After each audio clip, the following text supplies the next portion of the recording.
¿Alguna vez te pusiste a observar a tus vecinos y te preguntaste qué hay detrás de esa puerta? Pues les cuento que yo sí lo hago. Y a veces pienso, ¿será que alguno de estos esconde algún secreto muy denso? Pues si ustedes son como yo, hoy les traigo un caso que cuando yo me enteré por redes sociales, por otros videos, me dejó sin palabras y quise hacer un video de esto. Un tipo que todos describían como el esposo perfecto, el padre ideal, el vecino ejemplar, con una casa bonita, la más bonita del vecindario, con una familia fotogénica, de esos que todos envidiamos, y con 2 niñas chiquitas y un bebé en camino. Un tipo que parecía salido de una propaganda de esas que vemos en los seguros de vida. Imagínense cómo era. Pues este caballero que vemos en las fotos se llama Chris Watts y era un verdadero monstruo. Pero antes de arrancar, y si todavía no se han suscrito al canal, pues háganlo porque acá vamos a seguir subiendo más casos sobre personas desaparecidas, algún o que otro misterio en viajes, no solamente de esto que están viendo, sino muchas cosas más. Ahora sí empecemos con el video y empezamos con la noche de la desaparición, que fue el 13 de agosto del 2018 a eso de la 1:48 de la madrugada, cuando Shanna Watts, esposa de Chris, se bajaba de un auto manejado por su mejor amiga, Nicole Atkinson. Ambas venían del aeropuerto, habían estado por un viaje de trabajo en Arizona. ¿Y qué hacía Shannon para vivir? Ella vendía productos de una empresa multinivel, de ese tipo de pirámides que todos conocemos en nuestros países, y para destacar era una grandiosa vendedora, era una de las mejores, y eso le servía a ella para que la compañía la estuviera llevando a diferentes eventos para que se exponga la multinivel y obviamente pues para ellos también conseguir muchísimo más afiliados. Ya saben, la típica estrategia aspiracional clásica que tienen todo este tipo de empresas. Y para mí, obviamente pues es una opinión personal, creo que muchas veces tiende a ser una tipo de estafa, pero pues bueno, a Shannon le iba súper bien. Esa noche que llegó del aeropuerto, su amiga Nicole notó que no se sentía del todo bien. Era lógico, Shannon estaba embarazada de 15 semanas, esperaba el primer balón de la familia, ya tenía pues 2 niñas pequeñas, Bella de 4 años y Celeste de 3. Nicole le dijo que al día siguiente la iba a buscar para ir juntas al médico, pues porque ella no se venía sintiendo muy bien en todo el viaje. Al siguiente día, Nicole llama a Shannon varias veces, como habían quedado de que ella la iba a acompañar al médico, pero esta no le respondió, así que ella decide de llamar a el esposo, a Chris. Chris le dijo que tampoco había tenido noticias de ella en toda la mañana, que lo último que sabía era que Shannon iba a llevar a las nenas o a las chicas, a las niñas, a la casa de una amiga y nada más. Nicole sabía que algo no cuadraba pues de todo lo que le estaba diciendo, porque ella, como se mantenía con Shannon, sabía cómo era, y habían 3 cosas que le llamaban muchísimo la atención de todo esto. La primera, el auto de Shannon seguía en el garaje de la casa, que no tendría sentido en que se había ido. Lo segundo, los zapatos que ella usaba todos los días estaban a la vista, al lado de la puerta, entonces ¿por qué no los tenía puestos si se supone que se había ido? Y la tercera, que Shannon trabajaba en redes sociales literalmente como si fuera un reality show y posteaba todo, completamente todo lo que hacía durante sus días, sus productos, sus pensamientos, su vida entera, varios posts por día, o sea, no solamente era uno, sino eran varios pues en el día continuo, y ese día no había subido absolutamente nada. Esto claramente alertó muchísimo más a Nicole y ella decide ir a la casa, nadie le abrió, fue al médico a ver si Shannon había ido pues de emergencia solas y tampoco había aparecido donde ella sabía que muchas veces ella iba, llamó a amigos, a familiares y nadie, absolutamente nadie la había visto. Fue entonces cuando Nicole tomó el teléfono y decidió llamar a la policía. Cuando llega la policía a casa de los Watts, encontraron algo raro de inmediato. Llamaron a Chris para avisarle que probablemente su esposa podía estar inconsciente dentro del hogar. ¿Y qué hizo Chris? Se subió al auto, tranquilo, sin apuro, como si le hubieran dicho que había un vecino con el auto mal estacionado. No le importó absolutamente nada. Nicole intentó abrir la puerta. Ella tenía el código de seguridad pues de la casa, y en muchas de estas casas de Estados Unidos hay puertas con teclado numérico, y ella se sabía el número, lo puso. abrió la puerta un poco, pero había una tranca interna, una de esas trancas de seguridad que pues no le permiten a uno realmente abrir la puerta como uno quisiera. Solamente lo deja ver, le deja ver a uno como un especiecito de esos que tienen como una cadena. Y este aquí es un detalle súper clave, porque como ustedes saben, esas trancas solamente se pueden colocar desde adentro. Es decir, si Shannon se hubiese ido con las niñas, como decía Chris en un primer momento cuando ella lo llamó, ¿quién puso la tranca entonces? Los policías querían romper la puerta y pues Chris les dijo que no, que pues que se esperaran, que unos pocos minutos él llegaba con la llave para que no le dañaran la puerta. Y pues obviamente piensen ustedes en un segundo, si a mí me llaman y me dicen que mi esposa puede estar inconsciente dentro de la casa, yo estoy al otro lado del mundo y les digo rompan la puerta, a mí no me importa, ahora yo necesito saber si realmente ella está bien o no, porque pues también estaba con las niñas y un bebé que venía a bordo y pues Chris no hizo absolutamente nada. Cuando finalmente llegó Chris y abrieron la puerta, no había absolutamente nadie adentro, ni Shannon ni las niñas. Fue entonces cuando un vecino dijo algo que cambiaría todo. Él tenía una cámara de seguridad apuntando a su garaje que también enfocaba el garaje de los Watts. Capaz que había registrado algún momento en que Shannon había salido con las niñas y pues corroborar si la historia que estaba diciendo Chris era verdad. Es aquí que cuando revisan la cámara encontraron algo completamente diferente a lo que había contado Chris en un primer momento. Al siguiente día de la desaparición, Chris Watts dio 2 entrevistas a medios de comunicación en Colorado y antes de contarles lo que dijo, quiero que presten atención a cómo lo dijo.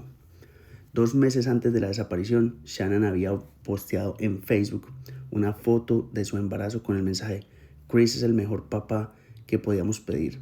2 meses después, el mismo Chris estaba frente a las cámaras pidiendo que aparecieran sus hijas. Y lo que llamó mucho más la atención de los investigadores fue lo siguiente: Chris no decía mis hijas, decía las niñas, como si estuviera hablando de las hijas de otro. Eso se llama desapego emocional y suele ser una señal en personas que están ocultando algo o que son culpables de algo. Inconscientemente distancian el lenguaje para separarse emocionalmente del hecho. Pero aquí hay algo más. ¿Vieron alguna vez ese gesto de morderse los labios cuando uno trata de no reírse?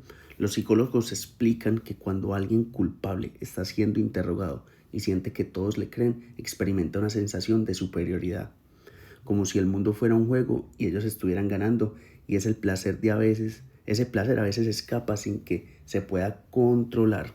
Chris Watts lo hacía en todas las entrevistas. 4 horas después de esas entrevistas empezó el interrogatorio formal. En el primer interrogatorio, Chris contó su versión. Dijo que Shannon llegó de la madrugada al aeropuerto, que a las 4 de la mañana él la despertó y tuvieron una discusión sobre el divorcio, que volvió a dormirse. Él se preparó para ir al trabajo y cuando salió a las 5:30 de la mañana, su esposa y sus hijas estaban durmiendo. Esa fue la última vez que las vio, según él. Pero los investigadores ya sabían más de lo que Chris creía. Sabían que Chris tenía un amante y ella era una de las causantes quizás de ese divorcio por el cual habían peleado la noche anterior. Su amante se llamaba Nicole, era compañera del trabajo de Chris en la empresa de petróleo. Él había guardado su teléfono el 15 de junio del 2018, 2 meses antes de la desaparición. ¿Y qué encontraron los investigadores cuando analizaron la computadora de Nicole? Búsquedas de Google, muchas búsquedas reveladoras. Por ejemplo, vestidos de novia, más de 2 horas buscando vestidos de novia. También buscó el perfil de Facebook de Shannon y frases como estoy teniendo una relación con un hombre casado. Dijo que iba a dejar a su esposa antes de casarse. La búsqueda de los vestidos de novia fue hecha 9 días antes de que Shannon desapareciera. Entonces, para que tengamos en cuenta todos estos detalles de lo que realmente pasó. Bueno, ¿y qué estaba haciendo Chris mientras tanto? Las 5 semanas que Shannon pasó de vacaciones de Carolina del Norte con sus hijas, Chris las aprovechó al máximo. Salidas a bares con Nicole, visitas de ella a la casa familiar, el 4 de julio juntos, y en el teléfono de Chris encontraron fotos privadas de ellas. Se las había mandado. En el interrogatorio, Chris negó la infidelidad, pero los investigadores ya lo sabían todo, entonces no había cómo escaparse. Solo estaban esperando para ver cómo él estaba actuando o cómo iba a actuar bajo presión. El 15 de agosto del 2018, 2 días después de la desaparición, Chris Watts fue sometido a un detector de mentiras. Y acá es donde tengo que hablar un segundo de cómo funciona esto. Un polígrafo o un detector de mentiras no es una prueba suficiente para condenar a alguien ante un juez. Solamente mide los niveles de ansiedad, pero no determina con exactitud si alguien miente o no. Hay muchos otros factores. Sin embargo, sí sirve para hacer presión, para después demostrarle los resultados a alguien, ver cómo reacciona, y los policías lo saben utilizar muy bien. Chris Watts era tan egocéntrico que pensó de verdad que iba a pasar este test, pero falló casi todas las preguntas. Cuando le mostraron los resultados y empezó la presión, Chris empezó a agrietarse. Primero admitió lo que nadie había negado. Sí tenía un amante, pero seguía insistiendo en que no tenía nada que ver, absolutamente nada que ver con la desaparición de su familia, hasta que confesó. Chris Watts por fin admitió que había matado a su esposa, pero su versión tenía una vuelta de tuerca perturbadora. Dijo que la mató luego de descubrirla matando a sus hijas, que entró al cuarto y vio a Shannon ahogando a Bella y a Celeste, y que en ese momento de furia la estranguló a ella. Pero los investigadores sabían que eso no era lo que había realmente pasado. Lo que sí confirmó fue lo que hizo con los cuerpos. Chris llevó a toda su familia al predio de la empresa de petróleo donde trabajaba, en el condado de Weld, Colorado. A Bella y a Celeste las sumergió en tanques de petróleo, cada una en un tanque diferente, no sé, de pronto para que no las encontraran. Y a Shanna, embarazada de 15 semanas, la enterró a unos metros de ahí. Todos los cuerpos fueron recuperados. La confesión fue suficiente para llevarlo a juicio. En el estado de Colorado, este tipo de crímenes puede llevar a la pena de muerte, pero tanto la familia de Chris como la familia de Shannon pidieron que no fuera así. No querían más muertos. Chris Watts fue declarado culpable de 4 asesinatos: el de su esposa, el de sus 2 hijas y el de su hijo que estaba por nacer. Fue condenado a cadena perpetua sin posibilidad de libertad condicional. No vas a salir nunca, nunca, nunca, le dijo el juez. Ahora bien, hay cosas que todavía no se saben. Nunca supimos ni se sabrá quizás cuál fue el motivo real del asesinato. Nunca fue confesado oficialmente por Chris. La teoría de la policía es que quería empezar una nueva vida con su amante, pero él nunca nunca se lo dijo con esas palabras. Tuvo quizás Nicole, la amante de Chris, algo que ver. Ella lo animó a hacerlo. Sabía algo sobre esto. Tampoco se pudo comprobar. Las búsquedas de Google son sospechosas, pero no son pruebas tampoco de la participación de Nicole en este caso. Y la pregunta que yo me hago es la siguiente, y creo que muchos de nosotros se la hacen. ¿Por qué? Si quieres empezar algo nuevo, ¿por qué no simplemente dejar a tu esposa, divorciarte oficialmente, dejar a tus hijas, pero no matarlas? ¿Qué puede pasar por la cabeza de una persona como esta para que cometa esto? Pero bueno, eso es algo que es difícil de entender, y solamente pues las situaciones que estas personas están viviendo sabrán por qué cometen este tipo de hechos. Y bueno, si llegaste hasta acá, espero que te haya gustado el video corto, mucho más resumido de lo que podemos encontrar en otras plataformas. Si te gustó, deja el like, deja el comentario de qué crees, por qué él lo hizo, y suscríbete. Muchas bendiciones.